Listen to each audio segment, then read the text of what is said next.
and welcome to the On the Whistle podcast. I am your host, Alasdair Howorth. This week, there is only one thing on our minds. There's only one thing we can talk about when it comes to African football, and that is, of course, the CAF Awards. We have the awards running from Player of the Year, Women's Player of the Year, all the way down to Interclub Awards. Plenty of awards given, plenty of controversy, as always, and plenty of question marks around who deserved what and why they were picked. But there is no one, and I mean no one better to talk through the CAF Awards than the person who was there hosting the CAF studio, talking to all the big guns and working with Alhaji Diouf as her fellow co-host, Mimi Fawaz. Mimi, thank you so much for being on the podcast again. How are you doing today? You must be exhausted after what was a whirlwind award ceremony. Yeah, I just got back to London yesterday, but it was... I haven't had much sleep the past couple of days, but it's been well worth it. I really enjoyed my time in Morocco. I was there for 4 days, I think it was. And it was just a hospitality, seeing everybody, all the journalists, everyone, the nominees, the award winners. It was just a really great gathering of people who love African football and cover it intensely. Absolutely, and it was great watching on the kind of YouTube live feed all the guests you brought in. Even people ranging from seeing people like Emmanuel Adebayor to Janine Van Wyk and Desiree Ellis, all kind of and various awards winners. For you, what was you saw all the behind the scenes. You were hanging out with the big stars and speaking to everyone. What was your favorite moment of the evening? I really enjoyed doing the studio at Haji Diouf. It's really great to get up close and personal with African football legends, past and present. And just really getting to have a chat with them and reliving some iconic moments from the past and seeing how African football has grown and developed both in the men's and the women's game. And then just being very close to the winners and getting the emotions and what it means to them and what they hope to achieve in the future. So I thoroughly enjoyed all of that. And I'll be happy to do more of that in the future if they need me.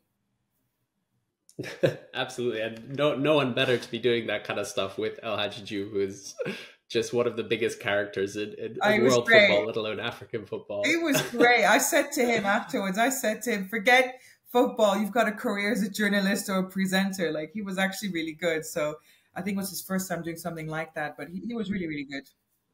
Yeah, and you're talking about how great it was to kind of hang out with all these guys. This has been quite, a more recent thing that CAF have kind of push to bring, at all their ceremonies and stuff, bringing in old legends and players who've been so successful. And I guess I wanted to ask you, particularly because a lot of African players who are very successful end up playing abroad, end up playing in Europe, it feels oftentimes that they don't get that same legendary status that their European or South American counterparts get. How important do you see both the awards itself, but also this, way of bringing in, some of these former players who are brilliant in their own right and have been so successful. Alhaji Diouf, obviously, I think he was twice awarded the CAF Player of the Year.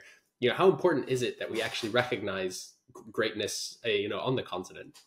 Yeah, I mean, Alhaji Diouf himself spoke about that, as well as Adebayor, who was a guest in the studio, the CAF studio for us ahead of the awards, and Halilu Fadiga as well. They all spoke about how it's great that CAF over the past couple of years has been really incorporating the former players, the legends coming into the circle of CAF, the enclave of CAF, and getting former players and expertise involved. But look, I think we're seeing that they're trying to make more efforts in terms of making it more attractive when we're looking at the Champions League. They've even created the African Super League, as you know, or African Football League, as they call it, recently.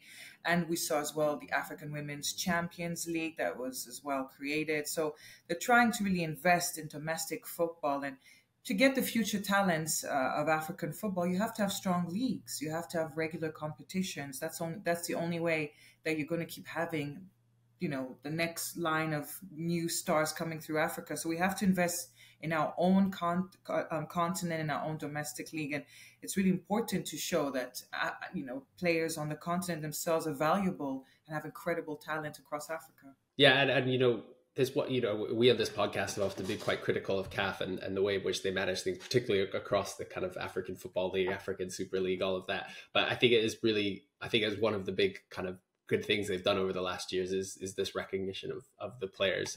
I'll have a quick run through before I ask you about one or two of the picks. But obviously, we've got Player of the Year. Men's Player of the Year is Victor Osimhen. Goal of the Year came from Alakhlis Karabra. Young Player of the Year, Lamine Camara of Senegal. Women Player of the Year, Asisat Oshoala. And then National Team of the Year, obviously going to go to Morocco. Interclub Player of the Year, Percy Tau. Club of the Year, Al Ahly, again, no surprises there. Women's Coach of the Year, Desiree Ellis, who, if you want to hear more about her story, go back into our archive. We've interviewed her 2 or 3 times now on the podcast. And then Goalkeeper of the Year, Yassine Bouno. Walid Regragui, obviously the Men's Coach of the Year as well. Who else would it be? Mamelodi Sundowns Ladies Football Club being the Women's Club of the Year. Again, go through the archive. We've interviewed Jerry Shabalala, the head coach of that team. Nezreen El Chad, the Women's Young Player of the Award. Nigeria women's national team getting the nod as the women's national team of the year, obviously doing so well at the Women's World Cup. And following on that, Chiamaka Nnadozie getting Women Goalkeeper of the Year. Stay tuned, because we did actually interview her a couple weeks ago, so we'll be putting out that interview soon, as well as Fatima Tagna of Morocco getting the Women's Interclub Player of the Year. Apologies, that's a long list to get through, but there's a lot of people that deserve recognition.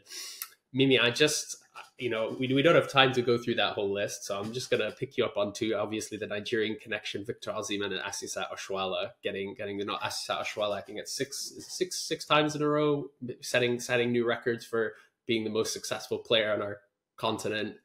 But Victor Osimhen obviously being the first Nigerian, I think, since Kanu back in the 1990s. So it's been a very long time since a Nigerian has been there.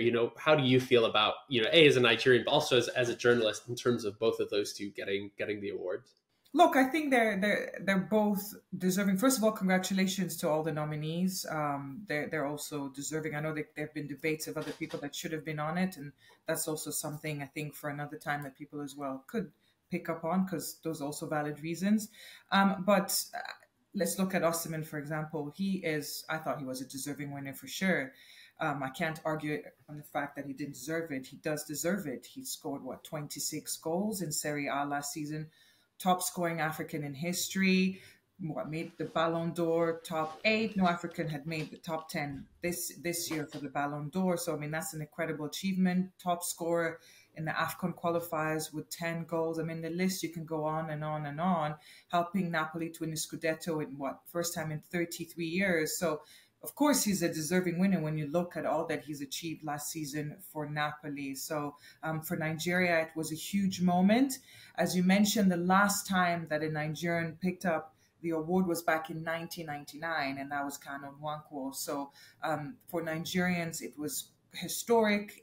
Nigerians were waiting for to win this award again. So it's huge for Nigeria. And it was on a night as well that Asisat Oshoala, another Nigerian, picked up the women's award, and she won 6 of the six. She's won it 6 times. And let me just say that's the most for any male or female player. No African player has won 6 before. So Asisat Oshoala is definitely a history maker. And for her as well, if you look at his season with Barcelona, she was plagued by injury, and yet she was still able to score, I think it was 21 goals for her club, and as well her involvement in the Champions League due to injury. So she is a deserving winner in her own right, and Nigeria did well at the World Cup. Yes, maybe she didn't score as many goals, but she still scored that incredible goal in the Australia match. How can we forget that huge match against Australia in the group stages? So she too has really set the pace for African women's football, and inspiring a generation to come through. And let's not forget as well, so that's 2 Nigerian players, but it was a clean sweep, a hat trick. Chiamaka Nnadozie winning the Women's Goalkeeper of the Year, another Nigerian player. Oh my goodness, what an incredible goalkeeper that she is. When we look at both for her club, Paris FC, how she's performing for her club, when we look in the Champions League as well, and then match against Arsenal, how well she did, and as well then looking at the World Cup and her performance at the World Cup, keeping clean sheets, stopping Christine Sinclair in that first match against Canada, the penalty.